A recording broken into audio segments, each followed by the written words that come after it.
नीरिका और परी का जादुई सफर। समुद्र की गहराइयों में एक जल परी रहती थी, नीरिका। उसके पास मोती सी चमकती हुई पूंछ थी और आंखों में चमकते सपने। मगर नीरिका का दिल हमेशा समुद्र से बाहर की दुनिया देखने को बेचैन रहता था। वह अक्सर सतह तक तैरकर जाती और दूर किनारे पर खेलते इंसानों को देखती रहती।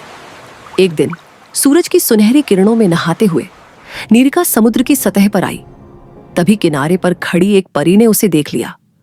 उस परी के पंख कांच जैसे चमकते थे और उसके चारों ओर रोशनी का हल्का सा घेरा फैला था। परी मुस्कुराई और बोली, मैं जानती हूं तुम्हारे दिल में बाहर की दुनिया देखने की चाह है। अगर तुम चाहो तो मैं तुम्हारी मदद कर सकती हूं। नीरिका ने धीरे से सिर हिलाया। उसकी आंखों में चमक और डर दोनों थे। परी ने अपना जादुई हाथ बढ़ाया। तभी नीरिका की चमकती हुई पूंछ से रोशनी फैलने लगी और धीरे धीरे उसकी पूंछ 2 पैरों में बदल गई।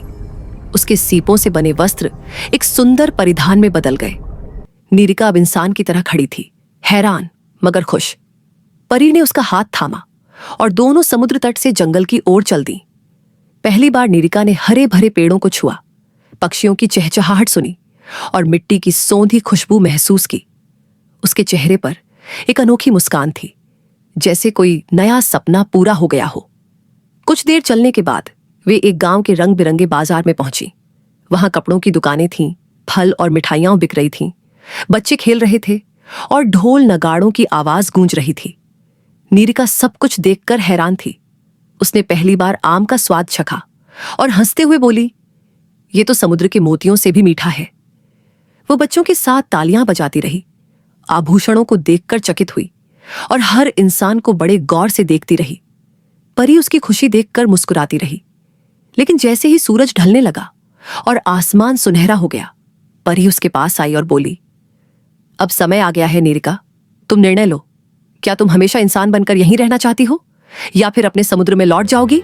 उसकी आंखों में आंसू थे, क्योंकि समुद्र उसका घर था। वहां उसके दोस्त और परिवार थे, लेकिन इंसानी दुनिया की खुशियां भी उसे खींच रही थीं। वह एक तरफ अपने सपनों को देख रही थी, दूसरी तरफ अपने वजूद को। वह चुप रही।